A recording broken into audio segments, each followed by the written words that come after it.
Buenos días.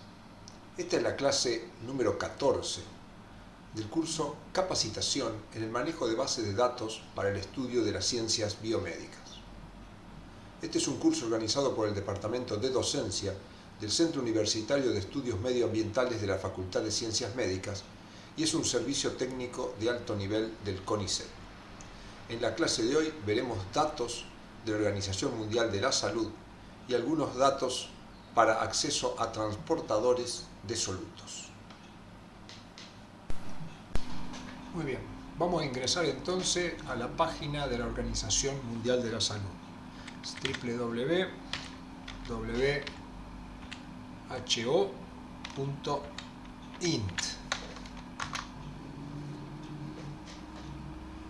Acá ingresamos a la página principal y acá en datos es donde vamos a trabajar en primer lugar. Vamos a ir a esta parte que tiene mucha información, Global Health Observatory. Acá podemos buscar información de diferentes tipos. Vamos a empezar a buscar información, por ejemplo, de países. Cuando ponemos información de países, tenemos acá un listado alfabético. Bueno, vamos a ir a la página de Argentina.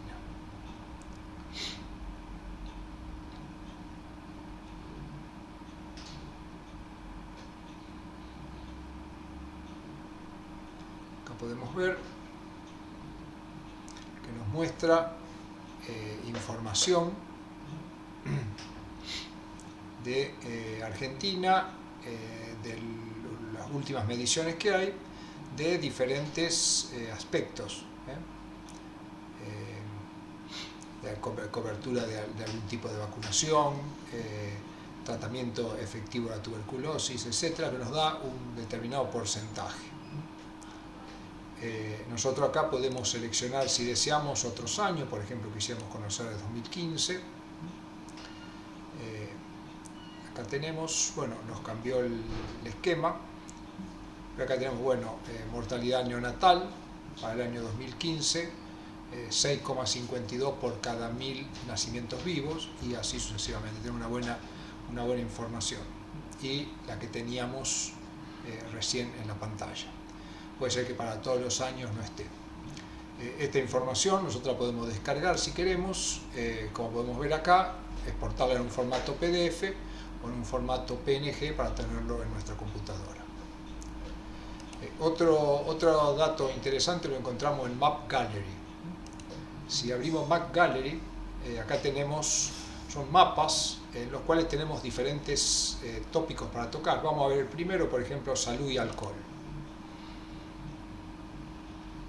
Acá en salud y alcohol tenemos diferentes mapas que los podemos seleccionar para todo el mundo o para algún país en particular. Vamos a dejarlo para todo el mundo. El tema es alcohol y salud y le podríamos poner algunas palabras clave si queremos. Pero bueno, vamos a dejar esto nomás, y la búsqueda ya la hemos hecho, pero si no, oprimimos Search y nos hace la búsqueda. Acá tenemos diferentes mapas distribuidos básicamente en dos páginas. Vamos a ver algunos que sean rápidos y fáciles de interpretar. Por ejemplo, acá tenemos el total de alcohol consumido per cápita en litros de alcohol puro. Los otros son interesantes, pero este por su facilidad para interpretarlo. Si entramos acá, lo que tenemos es un mapa del mundo con los diferentes países y diferentes colores, y acá lo que nos indica, de acuerdo al color, por ejemplo, negro es mayor de 12,5 litros de alcohol puro per cápita, la zona que está en negro. Color violeta tiene otros países, y cuanto más claro es el color, menor cantidad. Por ejemplo, Argentina, tenemos un consumo de entre 7,5 y 9,9 litros de alcohol per cápita en un año. Esto es para mayores de 15 años. Y estos datos, como podemos ver acá, corresponden al 2010. Volvemos a Map Gallery. Por ejemplo, podemos ver tabaco, consumo de tabaco. Tenemos mapas similares con el mismo sistema, y podemos acceder a diferentes tipos de mapas con diferente información. Para esto tenemos una sola página.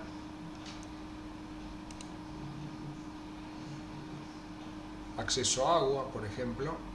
Acá tenemos Water, Sanitation and Health, también es un dato interesante.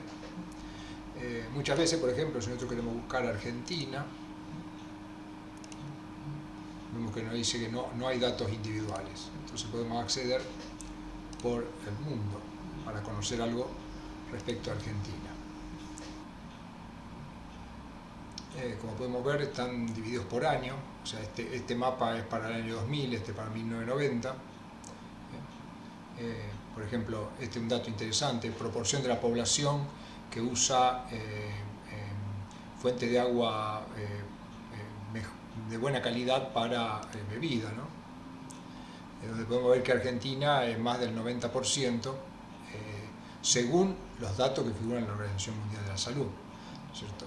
Es decir, Argentina, igual que Brasil, Estados Unidos, Canadá, casi toda Europa tiene esa proporción.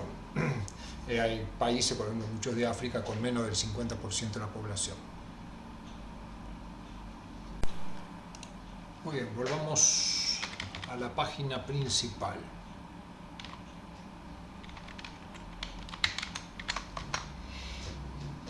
Volvemos a Data. Acá tenemos, por ejemplo, otras bases de datos. Por ejemplo, la base de datos de mortalidad.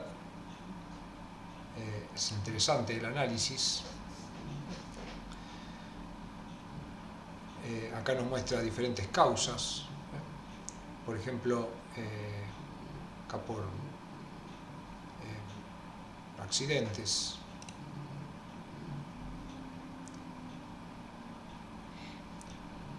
Acá podemos seleccionar las muertes según sexo, edad, por país.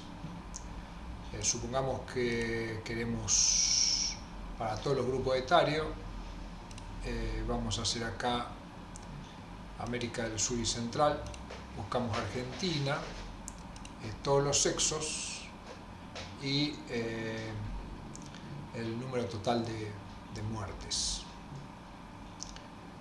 Si quisiéramos comparar, podemos también ver diferentes países. Vamos a hacerlo con Argentina. Acá tenemos una gráfica que nos muestra el número de muertes, en color amarillo todos, en verde las mujeres, azul los hombres y aquellos rojos que son desconocidos. Acá tenemos los datos, los mismos datos en formato numérico. Acá tenemos una serie de gráficos que podemos elegir. Acá tenemos, si analizamos acá vemos que nos está mostrando de otra forma, hombres, mujeres, cómo ha ido evolucionando el número de muertes para los diferentes años. Acá tenemos para diferentes países. Como vemos, acá tenemos seleccionado varios países y tenemos una gráfica bastante compleja para cada país, pero si uno quisiera comparar, por ejemplo, Argentina con Brasil, podemos borrar todos los otros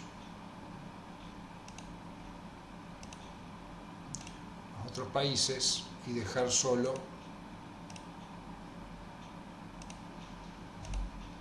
Argentina y Brasil, para todos los años que van desde el 2000 al 2021, para todos los grupos de edad, y lo que estamos mostrando es el número. Entonces acá tenemos, vamos a aplicar el filtro para que nos deje únicamente los países que hemos seleccionado. Entonces acá tenemos Argentina acá abajo, con valores que están alrededor de 20.000, como podemos ver, 20.000 por año, y Brasil, que llega a valores de 156.000. La diferencia, por supuesto, estos son valores absolutos. Nosotros podríamos analizar, en lugar de valores absolutos, tratar de ver, acá tenemos el número de muertes, pero podríamos ver el número de muertes por cada 100.000 habitantes. Aplicamos el filtro Entonces tenemos que, bueno, la Argentina tiene desde el año 2000 aproximadamente 55 muertes cada 6.000 habitantes y ha ido decreciendo a llegar a valores cercanos a 40, y Brasil en cambio tiene alrededor de 70 muertes por cada 100.000 habitantes. Muy bien, vamos a entrar entonces a una base de datos de transportadores. www.tcdatabasedb.org.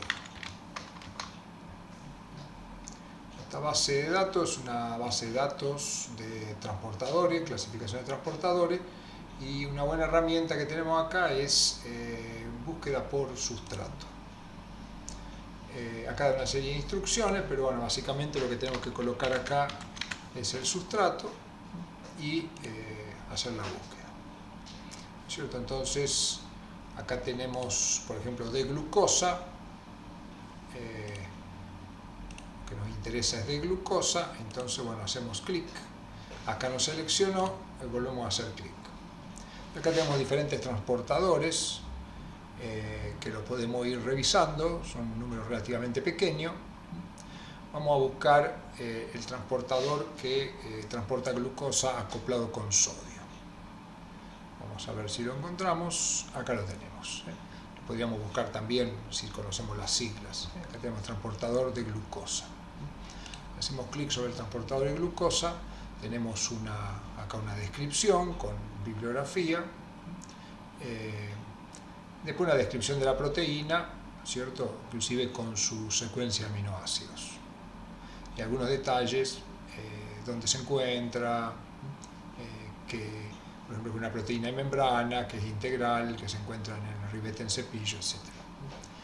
Y acá tenemos un número que es el código de la base UniProt, donde podríamos obtener más información, en base a la cual ya estamos bastante acostumbrados, ¿no es cierto? Acá tenemos la función y después tendríamos los lugares de expresión que podríamos analizar.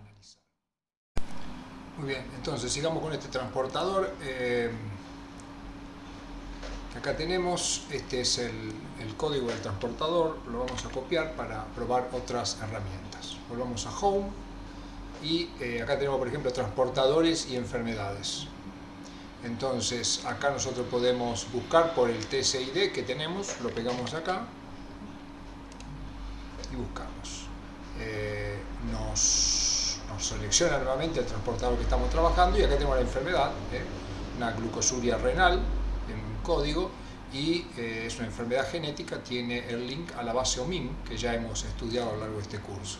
Si hacemos clic en este link, viajamos inmediatamente a la base OMIM, en la cual tenemos, bueno, los detalles que ya hemos estudiado. Volvamos acá y volvamos a Home. Otra importante herramienta son, si queremos trabajar únicamente con transportadores humanos. Hacemos acá y tenemos una clasificación de diferentes tipos, como canales de calcio, canales de potasio, canales de sodio, canales de soluto. Si quisiéramos, por ejemplo, ATPasas humanas, entramos acá y tenemos un largo listado de ATPasas en las cuales podemos acceder a través del link que tenemos acá. Para introducirnos en el tema de radioisótopos y sus aplicaciones en las ciencias biológicas, vamos a comenzar recordando algunos conceptos sencillos pero necesarios sobre la estructura atómica. Primero veamos los niveles jerárquicos dentro de los organismos vivos. Nosotros haremos aplicaciones y uso de radioisótopos en investigaciones biológicas, por lo tanto trabajaremos con organismos vivos o partes de ellos. La organización jerárquica de los organismos vivos podemos poner en la parte superior al organismo vivo completo, que decimos que está formado en general por aparatos y sistemas, estos por órganos, a su vez estos por tejidos, y los tejidos por célula y sustancia intercelular. Luego las células están formadas por estructuras supramacromoleculares compuestas por bio o macromoléculas, que a su vez se hallan formadas por monómeros. Y estos monómeros o estructuras más pequeñas se hayan formado por átomos. Es el átomo la menor porción de la materia que puede intervenir en una reacción química. Pero ella está compuesta por partículas subatómicas que en una descripción sencilla podemos dividir en tres: los electrones, los protones y los neutrones. Como dijimos, los átomos son las menores partículas que intervienen en las reacciones químicas y ellas constituyen moléculas, macromoléculas y estructuras supramacromoleculares. Esquemáticamente acá podemos ver, dentro de las moléculas que tenemos en los organismos vivos, tenemos los aminoácidos, que son los monómeros con los que constituimos las proteínas. Pero estos aminoácidos están formados básicamente por un número reducido de átomos de características específicas, como el carbono, el hidrógeno, el oxígeno, el nitrógeno y el azufre. De la misma manera, otro grupo de macromoléculas, los nucleótidos y los ácidos nucleicos, están compuestos básicamente por carbono, hidrógeno, oxígeno y nitrógeno, y estos nucleótidos son los monómeros que dan origen a los ácidos nucleicos. De la misma manera, podemos referirnos a las otras biomoléculas importantes, que son los lípidos, que tienen átomos específicos, y los glúcidos, que también los tienen. Entre las biomoléculas, por ejemplo, entre proteínas y ácidos nucleicos se pueden formar estructuras supramacromoleculares como los ribosomas, y entre las proteínas, los lípidos y los glúcidos se pueden formar membranas, que también serían clasificados como estructuras supramacromoleculares. A su vez, estas estructuras supramacromoleculares se pueden unir entre sí formando organelas como el retículo endoplasmático rugoso. Pero en definitiva, lo que debemos tener claro es que toda vez que trabajemos con organismos vivos, básicamente estamos trabajando con átomos. Por ello vamos a revisar brevemente la estructura atómica de un átomo en un modelo que es el modelo de Rutherford. Podemos dividir al átomo en dos partes: el núcleo, en el que se hallan dos partículas, los protones y los neutrones. Los protones son partículas con una carga positiva y los neutrones son neutros.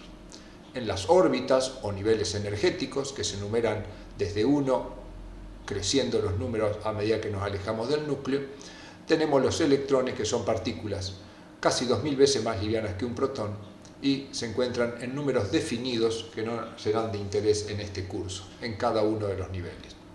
Llamamos a esto periferia o órbitas o niveles energéticos. Todo lo que ocurre en un átomo con sus electrones cae dentro del estudio de la química, y los procesos en los cuales se reacomodan los electrones de un átomo se conocen como reacciones químicas. Todo proceso que abarque situaciones que ocurren, cambios dentro del núcleo, cae dentro de lo que se conocen como reacciones nucleares, y es lo que nos interesará básicamente en este curso. Las partículas subatómicas varían de un átomo al otro. Veremos cuáles son los números identificatorios de esas partículas. Acá tenemos un átomo, llamamos símbolo a la letra o las letras con las que lo identificamos. En este caso tenemos el carbono y tenemos dos números. El que se identifica con Z es el número atómico y el que se identifica con A es el número másico. ¿Qué nos indican cada uno de estos números? El número atómico nos está diciendo la cantidad de protones y la cantidad de electrones, que son iguales entre sí cuando se trata de un átomo neutro.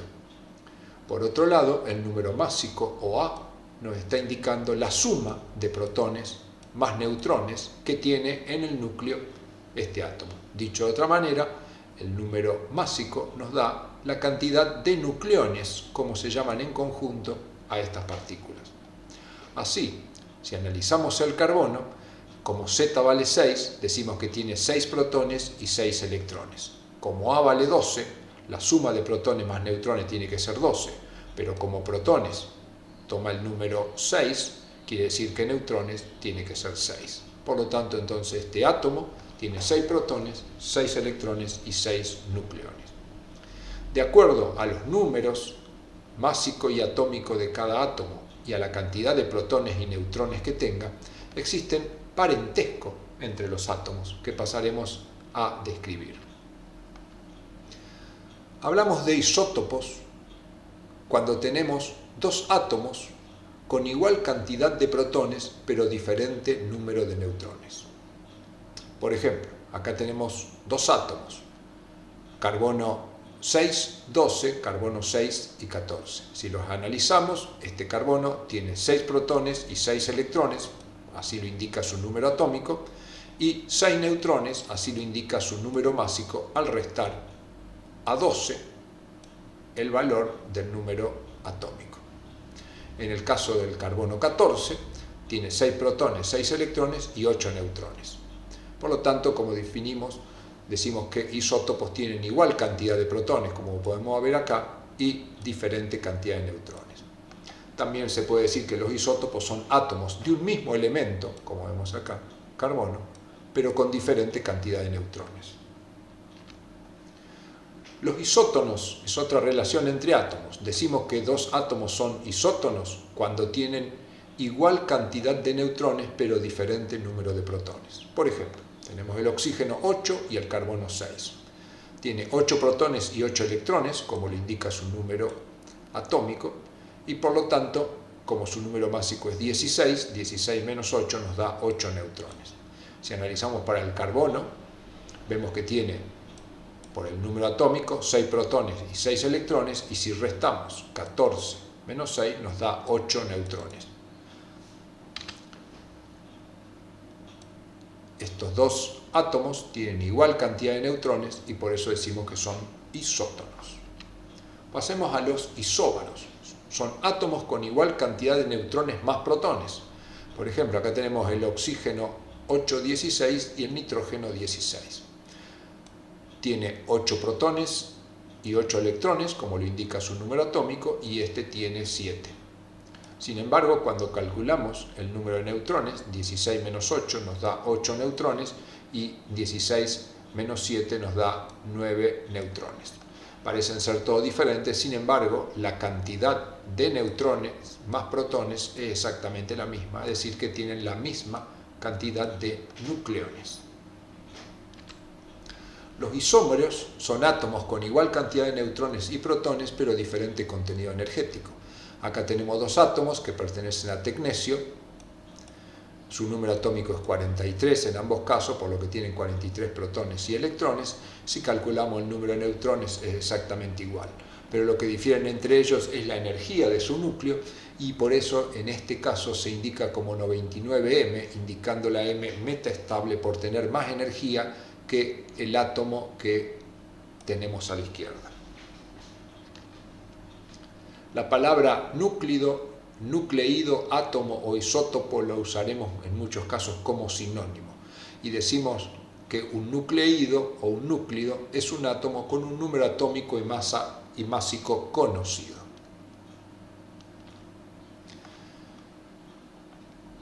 La cantidad de elementos que se encuentran en la naturaleza es muy grande y estamos habituados a manejar lo que se llama la tabla periódica de los elementos. En la tabla periódica tenemos todos los elementos con diferentes colores de acuerdo a sus características, metálico, no metálico. Y acá tenemos una descripción, por ejemplo, para el litio, tenemos el número atómico y acá tenemos el peso atómico. Debemos resaltar que el peso atómico no es lo mismo que el número másico. El peso atómico, como vemos, es un número con decimales y resulta del promedio de las masas de todos los isótopos pertenecientes a un mismo elemento. Por lo tanto, la tabla periódica de los elementos, como la vemos acá, no la utilizaremos, y utilizaremos una tabla que es de más utilidad para los trabajos con radioisótopos.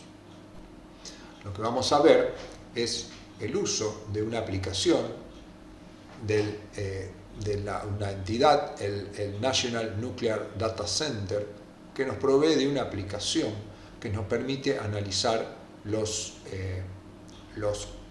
diferentes átomos con sus variedades. En esta tabla podemos identificar diferentes relaciones que ya hemos estudiado. Por ejemplo, todos aquellos átomos que se encuentran en una línea horizontal son isótopos. Acá tenemos el número Z en este caso. Entonces, todos los que se encuentran en línea horizontal tienen Z igual a 48 y por lo tanto, como tienen igual número atómico, son isótopos. Los que se encuentran ubicados verticalmente, en el eje horizontal tenemos el número de neutrones, por lo tanto todos los que se encuentran verticalmente son isótonos, como lo indica esta línea. Los que se encuentran ubicados en una diagonal descendente tienen igual cantidad de nucleones. Por ejemplo, si comparamos este con este tiene un protón menos, pero al estar hacia la derecha un neutrón más, por lo tanto la cantidad de nucleones entre ambos es igual y son isóbaros. Incorporaremos también un nuevo parentesco que son los isodiáforos. Los isodiáforos son aquellos en donde la diferencia entre neutrones y protones es la misma. Por ejemplo, si comparamos este átomo con este, el segundo tiene un protón más y un neutrón más, por lo tanto la diferencia sigue dando la misma que tenía este átomo. A esos los llamamos isodiáforos. Veremos a continuación cómo se utiliza esta tabla y cuál es su dirección.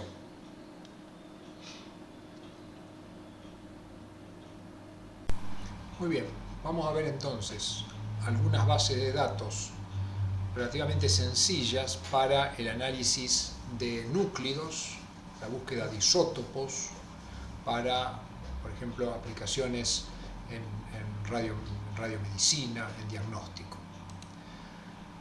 La dirección recomendada es www.National Nuclear Data Center,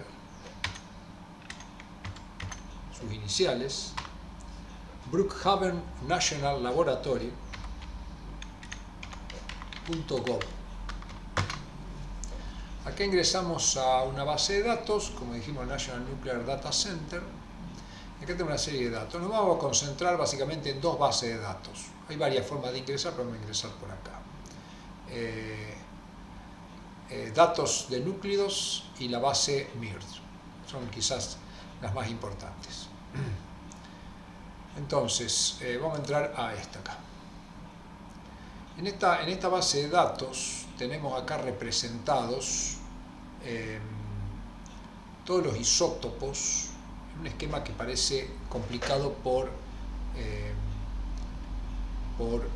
la presentación, pero es porque estamos viendo todos los isótopos. Acá tenemos un zoom.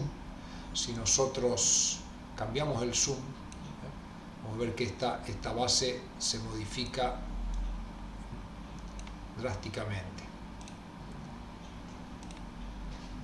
A medida que vamos ampliando, vamos viendo en mayor detalle. Acá estamos viendo los diferentes isótopos, núcleos en realidad, átomos. En el eje vertical tenemos el eje Z, es decir, la cantidad de protones, y en el eje horizontal la cantidad de neutrones. En una línea horizontal tenemos lo que llamamos isótopos, átomos que tienen la misma cantidad de protones y cambian el número de neutrones. Por esa razón, todas tienen el mismo símbolo. Verticalmente tenemos a los isótonos, igual cantidad de neutrones.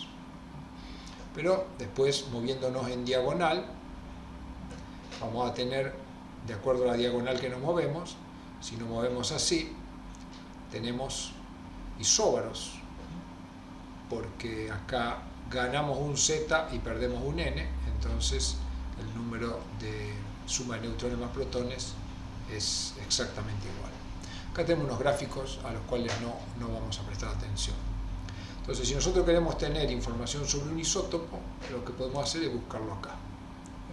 De la forma que está, supongamos que queremos el calcio 40. Vamos a ver el calcio 45 que se usa en algunas aplicaciones biomédicas. Y lo buscamos. Acá seleccionó y acá queda resaltado el calcio 45. También, si nos posicionamos sobre el calcio 45, nos da alguna información no fácil de leer. Pero si nos movemos hacia abajo, acá tenemos seleccionado el calcio 45, número atómico 20, y nos da el tiempo de vida media, que es una de las cosas muy útiles cuando trabajamos en medicina, 162 días. Y el modo de decaimiento que tiene, es decir, cómo se desintegra este átomo, vemos que en un 100% se desintegra por beta negativo. Vamos a buscar otro, por ejemplo, común en la medicina, el iodo 131.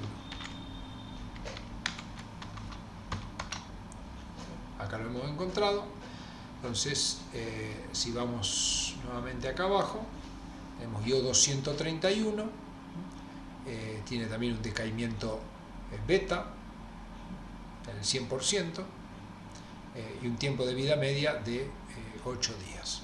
Así podemos buscar cualquier isótopo, y esto, como podemos ver, podemos ir ampliando, ya sea con la lupa o con la rueda del mouse, y acá tenemos el símbolo, la vida media y la forma de decaimiento radioactivo que tiene. Vamos a ver un poco más sobre esta base. Vamos a llevarlo acá.